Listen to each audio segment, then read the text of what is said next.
Hey, you got to look at a pile of garbage for a couple minutes. That's my way of doing a thumbnail. I got it's Monday morning, um, but I'm pre-recording this because I have a chance to get up to our farm early this morning and get to back to splitting wood. I'm hoping to get it all done today, and I really didn't want to hang around until 9 o'clock this morning. So I'm trying to do a little bit of I know that there's issues when I pre-record them and you can't get on right away. So you got to look at garbage because this is the lighthearted Monday and I got a story about garbage to tell you this morning. So that's what you were looking at if you came on a little bit early.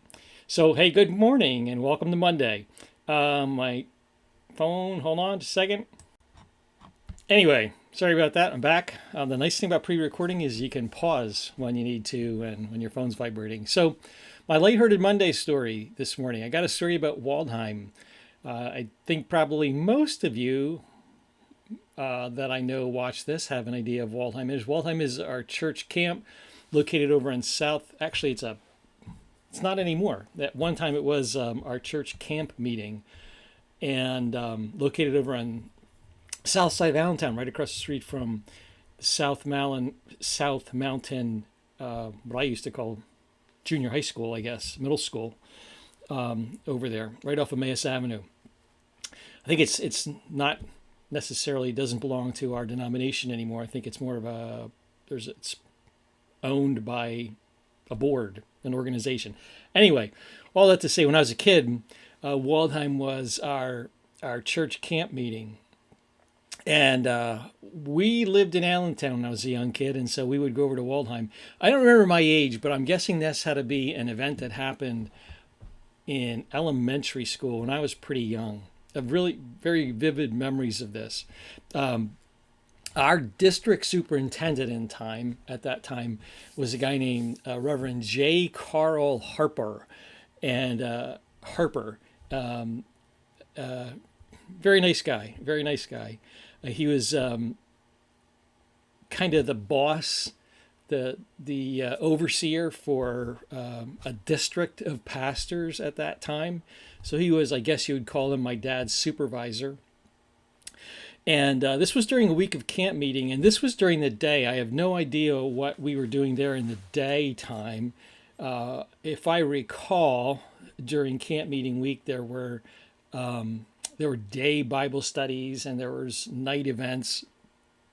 So we were there during the daytime, and I remember running around with my sister. I don't remember what we were doing. My brother probably wasn't yet, so this had to be before I was 12, 13. Young kid. And J. Carl Harper, Reverend J. Carl Harper, and his wife were there. And his wife was always they were a very, very nice couple. She was a woman who was always dressed very neatly. Those of you who remember this couple, she was always dressed very nicely. And for whatever reason, on this day, I remember running around. There was a like a snack bar or an ice cream stand, a pavilion, and in front of this pavilion, between like where the ice cream bar was and where the tabernacle was, there was a little a paved area, and then a walkway over to the tabernacle. I remember running across that paved area. It's probably going down to swing sets or something like that. And Mrs. Harper stopped me, and she commented on the fact that there's a lot of litter lying around. So she said to me, she would pay me a penny for every piece of litter that I picked up. And she said, I will catch up with you later in the day and find out how much litter you picked up. And I'll pay you a penny for every piece. So I looked at this as a gold mine. I thought, man, this is a way to make a lot of money. A lot of money being in the mind of a little kid. So I took off and I started picking up pieces of paper, anything I could find, any trash that I could find. I picked it up and I threw it away. And I started counting. And I remember getting to 1,000 and sitting down and trying to figure out how much money this was and realizing that that was $10. And $10 in my mind was a ton of money. But there was still a lot of litter lying around. So I just kept going for the next, I don't even know how long it was, next hour or so. I was all over Waldheim Camp picking up pieces of paper. I got to 2,000 and I just remember thinking, oh my goodness.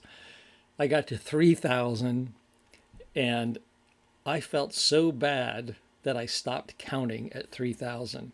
I just thought, this is just a ton of money. So I kept picking up litter for quite a while.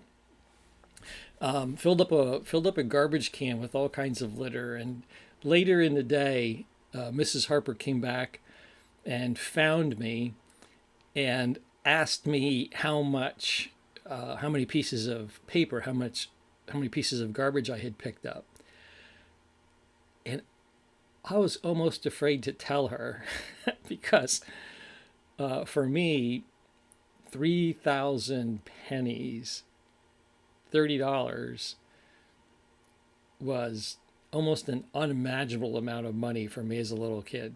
But I told her, I said, Mrs. Harper, I stopped counting at 3,000. And I remember her eyes got wide and she said, oh my goodness.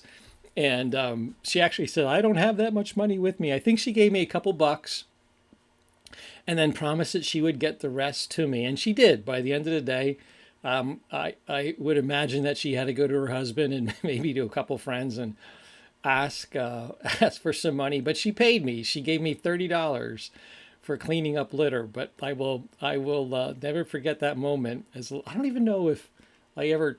I'm sure as a little kid that I couldn't hide $30 from my parents. But I don't know what they thought, what my mom and dad thought the next time they saw the Harpers and had to face them. They knew that their son had just spent a day picking up pieces of paper so that he could earn some money from this lady. But never forget that moment when I looked at her and said, Mrs. Harper, I stopped counting at 3,000. And her, oh my goodness, and her chuckle and rifling through her purse to find some money. But anyway, good memory I have as a kid. And, a lot of those people, because I grew up in this denomination, a lot of those people, the Harpers, and names a lot of you will remember. Bishop Whitmire, Bishop Scanlon, Bishop Moyer, Reverend Grulich, who his family were good friends of our family. We camped together. Dave Roof, same thing. I remember doing things with the Roof family. We would see each other. But for me, as a little kid, you're looking up to those adults. And in many ways, a lot of those people were kind of like my heroes growing up. Hanging around the church, and there were these men, and I got to see them because I was obviously the son of a pastor. I got to see them not when they were just on the pulpit, but kind of in real life. They would be over at our house and they would hang out, and I remember all those occasions with those guys sitting at our kitchen table and laughing and having fun, and they became my heroes. And in many ways, it's because of people like that I think I was attracted to Christianity, and really ever since, as long as I can remember, I have no memory of not wanting to be a Christian, and so I'm sure that from my earliest memories, I was a little follower of Jesus, and like everybody else, there were a lot of struggles, and you go through all kinds of conversions and reconversions and deciding that, yeah, at different stages of your life, yeah, I want to follow Jesus. But I look at people like that, many of those people who were my heroes growing up, and they lived the life. They were genuine, and it made me want to be a follower of Jesus. And I often think that that's the opportunity we have as adults. I mean, I've been always grateful that my kids got to hang around, especially in some of the early days of Horizon, when church for us meant meeting in my backyard and meeting in my living room. And so church was something that we did as a group. We really did life together back in those early days. And I know that some of those people treated my kids very well. And to this day, my kids will think very highly and have a lot of good memories of some of the adults, those young adults that were part of Horizon in the early days. And it's an important thing that we have an opportunity as adults to really be mentors and to simply just live out our faith in a way that makes Christianity appealing. And that was done for me, and I'm very grateful. And I am very grateful for people like Mrs. Harper, who, grabbed a little boy and said, "I'll give you a penny for every piece of paper you picked up." I don't know what she was thinking. I don't know if she thought, I'd stop at 50. I have no idea. But I remember sitting down on one of those old wooden benches and doing the math. And when I got to 1,000, realizing how many pennies that was, and feeling so guilty that I stopped at 3,000, stopped counting, although I kept picking up paper and picking up trash. Wall-time was probably never cleaner than it was that day.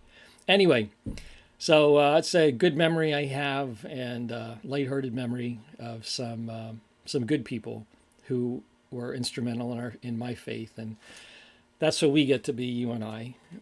We get to be models of Christianity for people who are coming along behind and looking up at us and who want to see our faith lived out. And that's important. So let me pray, and I am going to take off and go split some wood today. I want to get it done. Father, thanks for the opportunity that we have to be living out our faith. God, we're living out our faith right now in a really difficult, trying time. This whole thing is so new to us. I mean, it's getting old, but we've never lived through anything like this. And there's a lot of turmoil. I guess, God, those of us who grew up in the 60s can look back and think, yeah, there were other times where there was just a tremendous amount of turmoil and unease and unrest. And feeling like our world's getting turned upside down and inside out. And here we are again going through a time like that. God, I pray that we be people who continue to live out our faith even in those trying times. Thanks, God, for the opportunity we have to be a light and to be the salt of the earth. Pray, God, that you be always reminding us, always teaching us, always encouraging us, always inspiring and empowering us to be that. And I pray this in Jesus' name. Amen. Alrighty. Well, I'm headed out to the heat. Hope you guys have a good day too. Love you all. And should see you live tomorrow on Tuesday. Goodbye.